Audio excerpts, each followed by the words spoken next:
All right, welcome back. Now, the economic turbulence that we are in demands more than a manifesto that makes a catalogue of pledges. These were the words of the then United Democratic Alliance candidate William Ruto ahead of the August 2022 election. But 1 year later, has President William Ruto, who was elected on a promise to turn around the economy, bring down the cost of living and lower the price of fuel, kept his promise? We now take a look at the economy under President William Ruto 365 days later. A high cost of living, high unemployment rate, dollar shortages, drought, high fuel prices and even higher commodity prices were at the center of the August 2022 election. Now, the Ruto-led faction promising to build a quote-unquote hustler-centered economy with a focus on empowering the most vulnerable in society. But 365 days in power, has this been done? For the answers, we took a look at the cost of basic commodities then and compared them with the current prices. A snapshot through the same data as of June 2023, a 2 kilogram of maize flour was going for 192 shillings and 46 cents, up from 177.34 shillings the same period last year. While a 2 kg bag of sugar was going for over 400 shillings in June 2023 compared to 259 shillings in the same period last year. A litre of paraffin was retailing at 162 shillings and 19 cents in June 2023 compared to 128 shillings in June 2022. A kilogram of kales or skuma wiki was retailing at 58 shillings, almost the same amount last year. Among his first decisions in office, President Ruto removed maize flour subsidy, a decision that the Ruto-led administration has been forced to defend, arguing that it is better to subsidize production than consumption. But was this decision rushed? Tuliamua sisi ya kwamba we are not going to subsidize consumption, we are going to subsidize production, because that's how intelligent people do it. Wale wengine walichukua bilioni karibu 8 ikaisha kwa mwezi moja. As we talk, the maize prices in the supermarket, the shelves are still very, very high. So it means that it's yet to reflect. We are waiting to see once the harvest reach the market, if the impact will be seen. But until that happens, we can now have this conversation. But as we talk now, not yet. Unfortunately, the subsidy of the consumption, which we talked about, it had immediate impact. The impact were there and then. When you remove the subsidy on for example, maize flour, you remove subsidies on the fuel, the impacts were there immediate. At the time of his swearing in, President Ruto was faced with yet another shock occasioned by drought, which analysts say was the worst drought to hit the region in nearly 4 decades, worsening the food shortage crisis that the country was already dealing with, coupled with high fertilizer prices globally. President Ruto then moved to lower the cost of fertilizers in the country to boost agriculture productivity, an issue that experts feel was more populist than realistic. Our government's first intervention to address the fertilizer challenge and make it available to counties and regions that plant in the short range was to import 1.5 million 50 kilogram bags and distribute them at a lower price of Kenya shillings 3,500 per 50 kilogram bag. So if you want to look at it comprehensively, if you want to lower the cost of production of maize, for example, and it's not just maize, all agricultural input, whether it's eggs or anything, the first question you want to ask yourself, what costs have really gone down? We agree fertilizer, thanks to the subsidy and to selected people, because I think it's only to the registered farmers. For them, they're enjoying a cheaper fertilizer, but the cost of the other implement have actually increased, and that is very, very sad. When I look at farmers, what they truly really need is support with the extension services.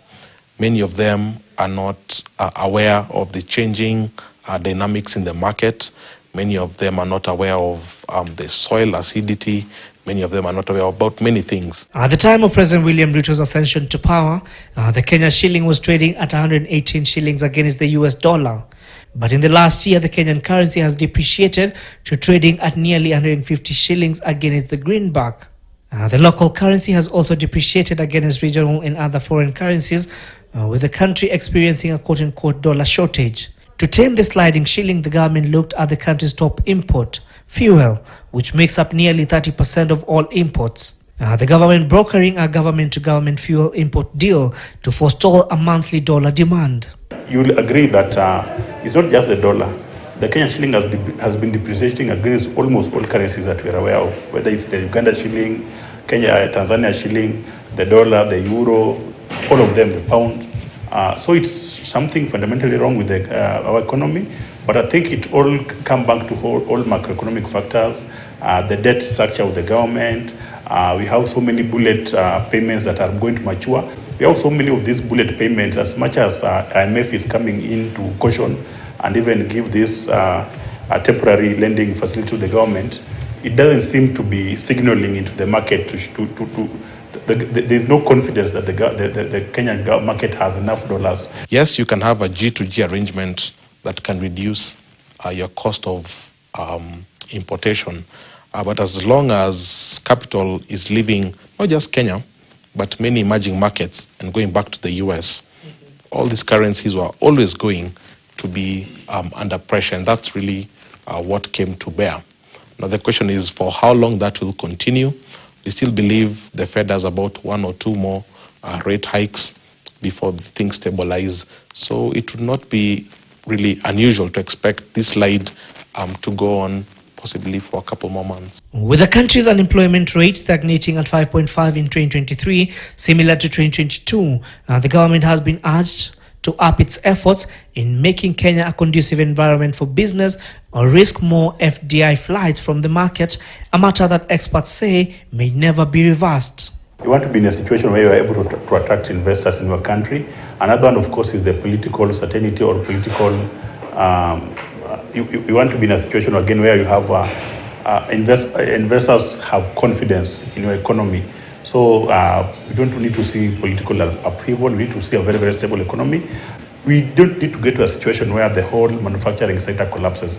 Because if it collapses, then the employment of whether labor or capital, we have a problem there at that point. The experts have, however, lauded the government's effort to avail credit to Kenyans through the Hustler Fund, though they remain skeptical over the sums of money that the country could lose due to non-repayment.